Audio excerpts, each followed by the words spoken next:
Welcome to Inside the Ivy on Sports Report Radio. Chris Clarke, right-handed pitcher in the Chicago Cubs organization. Welcome, Chris, to Inside the Ivy. Hey, how you doing? Hey, Chris. Glad to be here. Chris, let's tell our viewers a little bit about yourself. We've got all this big following across all these social media channels. Who is Chris Clarke, and what kind of makes you tick? Oh, what makes me tick? Okay. Well, my name's Chris Clarke. I grew up in Southern California. I currently live in Naples, Florida. Golf every day. Baseball is definitely a passion of mine. I'm happy to be a professional baseball player and be grateful to make it this far, and I can't wait to hopefully get up to the big leagues one day. Hey, Chris, playing college ball in California, pitching at the highest level in college sports, what was it like for you coming into the Cubs organization, into the minor leagues? Do you feel like college prepared you to get you into the minor leagues and in professional sports? Oh, absolutely. I mean, looking back on it, I can't even imagine if I came out of high school. I mean, with college, you get used to a regimen, you get used to lifting. It's a mandatory thing that you have to do, and eventually it just becomes a routine. So when you get into pro ball, it's like, okay, you just keep continuing what you've been doing for the last 3-4 years, however long you're in college. When you're in high school, everything's brand new. So I would definitely say my transition coming from college was so smooth that I would have never done another way.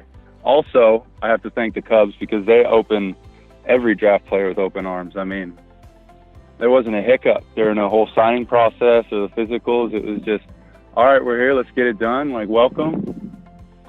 Let's do it. That's awesome. It's a great organization. Well, that's what I was going to ask you. I mean, what was it like growing up in California? You're a long ways from Chicago Cubs. I'm sure plenty of, Dodgers, all that stuff around there in Southern California. But let's face it, Chicago Cubs, iconic organization. What was it like for you to be drafted by the Cubs and to think, man, I'm with an organization that's been around over 100 years, great organization? Yeah, when I got drafted by the Cubs, that was way out of left field, which I think is actually a Wrigley saying, because there used to be a asylum or something in left field, and when things came out of the Ivy, people would say it came out of left field. You're right. But anyway, I hadn't talked to him at all.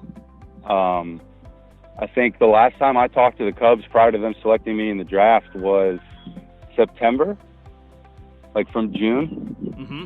I was thinking it was going to be another team, and then I was shocked when my name got called. And then I heard the story from my agent. He actually said that he was ignoring calls from the Cubs because he had a deal with the Astros, which, let's face it, would have been a great deal at the time. Not anymore. Right. Now true. that we know Things what they've been up to. Yes. Obviously, I mean, that's just a little blessing in disguise there. But anyway, apparently Theo was on the line and said that I like him. I'm taking him. Doesn't matter what you got, cook him. I'm going to take him for slot. Boom. And that was the end. Well, that's got to be exciting for you, man. I mean, obviously that's something I heard after the pick. But right, sure. For me, it was like, whoo, Cubs, let's go. I'm going to go see the Bean. Yes, that is awesome. So, Chris, have you ever been to Wrigley Field? I have not, unfortunately. Man, you're going to... It's definitely on the list. I mean, you're going to experience something that you've just never experienced before. Just walking in, I mean, Wrigley Field, Fenway, just imagine 100 years people have been playing there. I mean, generations. But let's get back on. Well, I'll get back on track here, Chris. And sorry about this, but this is a fan show, and I'm a fan myself. So I always like to hear all these great stories, and I know our fans through social media love to hear these stories and learn about this, and learn about you. But you pitched in Eugene last year, correct? Yes, Eugene. That was awesome. Hey, speaking of transition, by the way, pitching in Eugene made it super easy because I've played at PK Park. Oh, you have? Okay. In Pac-12. Well, yeah, in Pac-12. Yeah, so I was like, oh, welcome to Pro Ball. Just kidding, it's Oregon. Yeah, but it is Pro Ball. Yeah. Oh, yeah. Yeah, so the sites really changed at away games, which was expected, but home was a familiar site, which I think was a great transition. Hey, Chris, you grew up in Southern California, you're living in Florida now. Have you pitched in a cold weather climate? I mean, was there much, or have you basically been a warm weather guy pitching? Because let's face it, Wrigley's cold in this spring.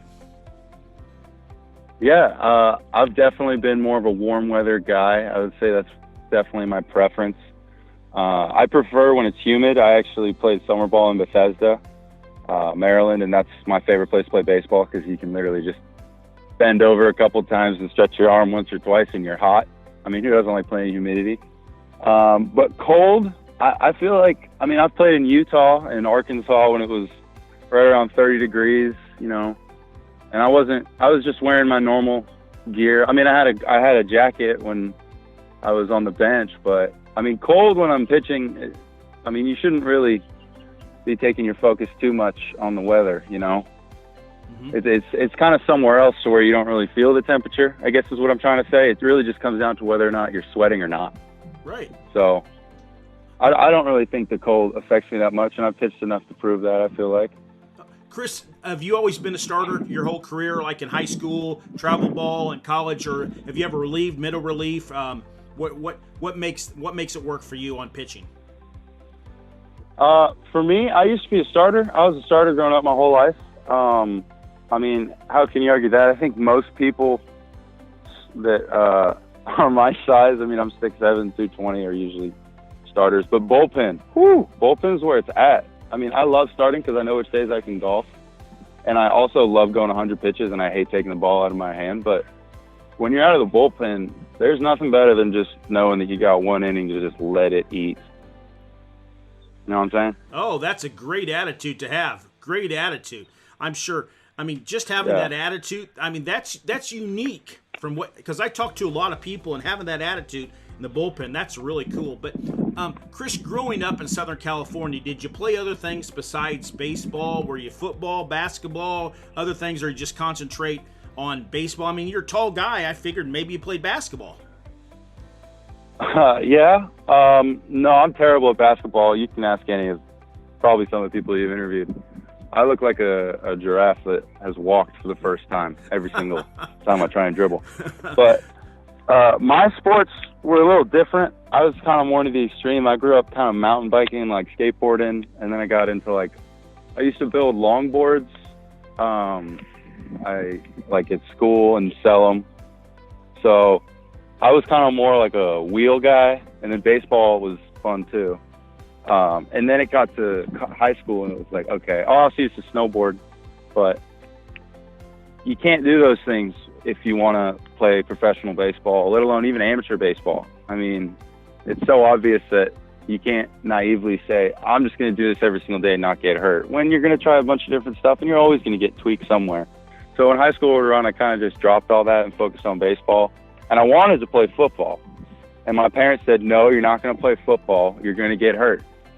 So I played baseball, and then I got hurt. And I was like, showed them wrong.